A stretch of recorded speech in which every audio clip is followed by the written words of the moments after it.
नमस्कार। आज के इस विशेष विश्लेषण में हम जिस विषय पर बात करने वाले हैं ना, वो महज कोई पुरानी धूल खाती हुई किताब या कोई आम पांडुलिपि नहीं है, बल्कि ये एक पूरी की पूरी भाषा और उसकी शानदार साहित्यिक परंपरा की असल नींव है। जी हाँ, हम बात कर रहे हैं पृथ्वीराज रासो की। यह हिंदी साहित्य का वो ऐतिहासिक और बेहद अहम ग्रंथ है जिसने आने वाली कई सदियों के लिए महाकाव्यों का एक मजबूत रास्ता तैयार कर दिया। तो चलिए बिना किसी देरी के इस महान रचना के हर एक पहलू को गहराई से समझते हैं। ठीक है, तो जल्दी से देख लेते हैं कि आज की इस चर्चा में हम क्या क्या कवर करने वाले हैं। सबसे पहले हम देखेंगे कि इसे हिंदी का पहला महान महाकाव्य क्यों कहा जाता है। उसके बाद हम इसके महान कवि और रचनाकार के बारे में जानेंगे। फिर हम बात करेंगे इसके प्रमुख पात्रों और साहित्यिक शैली की। और बिल्कुल अंत में इस महाकाव्य के 4 अलग-अलग संस्करणों की गुत्थी को सुलझाएंगे। तो शुरुआत करते हैं हमारे पहले भाग से, हिंदी का पहला महान महाकाव्य। अब ये बात बिल्कुल साफ और स्पष्ट है कि चंद बरदाई को हिंदी का प्रथम महाकवि माना जाता है और उनकी ये जो रचना है ना, पृथ्वीराज रासो, ये हिंदी का प्रथम महाकाव्य है। और यकीन मानिए, ये कोई छोटा मोटा दावा नहीं है। ये बिल्कुल वो मील का पत्थर है जहां से हिंदी साहित्य ने अपनी एक विशाल और एक प्रबंधात्मक पहचान बनानी शुरू की थी। मतलब ये ग्रंथ सिर्फ बीते हुए कल का इतिहास नहीं बताता, बल्कि ये अपने आप में एक पूरे साहित्यिक युग की शुरुआत का प्रतीक है। चलिए अब आते हैं दूसरे भाग पर, कवि और रचनाकार। तो उस महान दिमाग के बारे में जानते हैं जिसने इसे रचा। चंद बरदाई जी के जीवन से जुड़े कुछ बहुत ही सटीक और रोचक तथ्य हैं।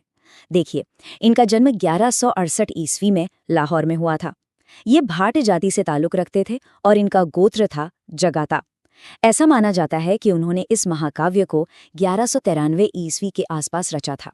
और हाँ, इसका जो काव्य रूप है वो है प्रबंधात्मक महाकाव्य। अब इस प्रबंधात्मक का मतलब क्या है? इसका सीधा सा अर्थ है एक ऐसी कहानी जो शुरू से लेकर अंत तक एक बहुत ही सुगठित और लगातार चलने वाले धागे में बंधी हो। जरा सोचिए, उस दौर में इतनी जटिल शैली को इतनी खूबसूरती से निभाना चंद बरदाई की लाजवाब रचनात्मक क्षमता को दिखाता है।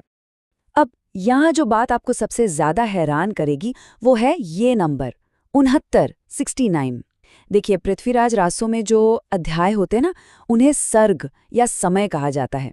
और इस पूरे महाकाव्य में कुल मिलाकर 69 सर्ग हैं। बिल्कुल, ये संख्या अपने आप में बता देती है कि ये रचना कितनी विशाल और कितनी गहरी है। लेकिन इस विशाल रचना की कहानी में एक बहुत ही जबरदस्त ट्विस्ट है।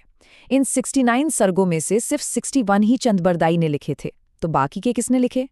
जरा कल्पना कीजिए, बाकी के बचे हुए इस विशाल महाकाव्य को पूरा करने की भारी जिम्मेदारी उनके बेटे झल्लड़ के कंधों पर आ गई।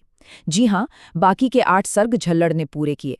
ये हमारे साहित्य के इतिहास का एक बहुत ही भावुक और अहम पल है, जहाँ एक पिता का अधूरा काम, एक महान काम उनके बेटे ने पूरा किया। पीढ़ियों के बीच ऐसा हस्तांतरण सच में अद्भुत है। आगे बढ़ते हैं हमारे तीसरे भाग की तरफ, पात्र और साहित्यिक शैली। अब किसी भी महाकाव्य की जान होते हैं उसके किरदार। एक तरफ हमारे महाकाव्य के नायक हैं अजमेर के शासक पृथ्वीराज चौहान और दूसरी तरफ है नायिका संयोगिता।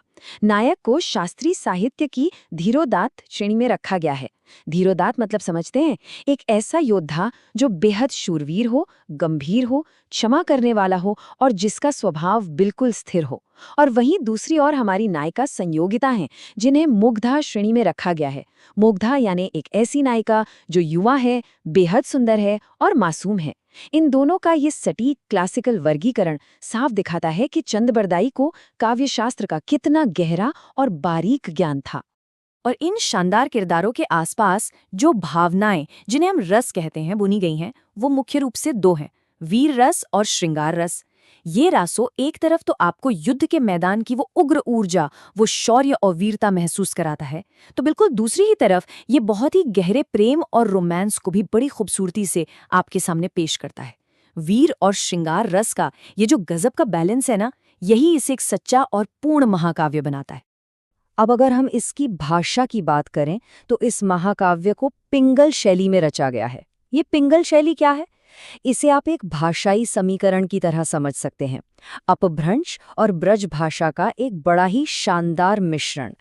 इस पिंगल शैली का इस्तेमाल करके चंदबरदाई ने ऐसे छंद लिखे जो ना सिर्फ सुनने में कानों को बहुत मीठे लगते हैं, बल्कि जिनमें एक साथ युद्ध की कठोरता और प्रेम की कोमलता दोनों को सटीक रूप से बयां करने की जबरदस्त ताकत है। और अब हम पहुंच गए हैं अपने आखिरी भाग पर, महाकाव्य के 4 संस्करण। यहाँ आपके मन में एक बहुत ही लाजमी सा सवाल आ सकता है। सोचिए, जब हजारों छंद अलग अलग पुरानी हस्तलिखित पांडुलिपियों में बिखरे पड़े हों, तो आखिर ये कैसे तय होगा कि बिल्कुल असली और मूल संस्करण कौन सा है? समय के साथ साथ साहित्य कैसे अपना रूप बदलता है, ये सवाल उसी का सबसे बड़ा उदाहरण है। और ये जो मैट्रिक्स है ना, ये बहुत ही शानदार तरीके से दिखाता है कि आज इस ग्रंथ के कितने रूप मौजूद हैं। मुख्य रूप से 4 स्पष्ट संस्करण हैं। पहला है बृहत रूपांतरण, जो सबसे बड़ा है। इसमें पूरे 16,306 छंद और 69 सर्ग हैं। इसकी जो पांडुलिपि है वो उदयपुर के संग्रहालय में सुरक्षित है और इसे नागरी प्रचारणी सभा काशी द्वारा प्रकाशित किया गया था। फिर आता है मध्यम रूपांतरण, जिसमें करीब 7,000 छंद हैं और ये बीकानेर और अबोहर में संरक्षित है। तीसरा है लघु रूपांतरण, जो घटकर 3,500 छंदों का रह गया है। ये भी बीकानेर में मौजूद है। और बिल्कुल आखिर में आता है लघुत्तम रूपांतरण, जिसमें सिर्फ 1,300 छंद हैं। अब आप यहाँ साफ तौर पर देख सकते हैं कि कैसे अलग अलग संस्करणों में इन छंदों की संख्या लगातार सिकुड़ती जा रही है, या फिर हम ये भी कह सकते हैं कि शायद ये इतिहास के साथ साथ बढ़ती चली गई थी। और इसी के साथ हम एक बहुत ही अहम निष्कर्ष पर पहुंचते हैं। आखिर इतने सारे वर्जन्स में से विद्वानों की सर्वसम्मति क्या कहती है? डॉक्टर दशरथ शर्मा के अनुसार वो जो लघुतम संस्करण है ना, जिसमें सिर्फ 1,300 छंद हैं, असल में वही मूल पृथ्वीराज रासो है और इसका संपादन डॉक्टर माता प्रसाद गुप्त जी ने किया है। अब जरा एक पल रुककर इस बारे में सोचिए, ये कितनी गहरी बात है।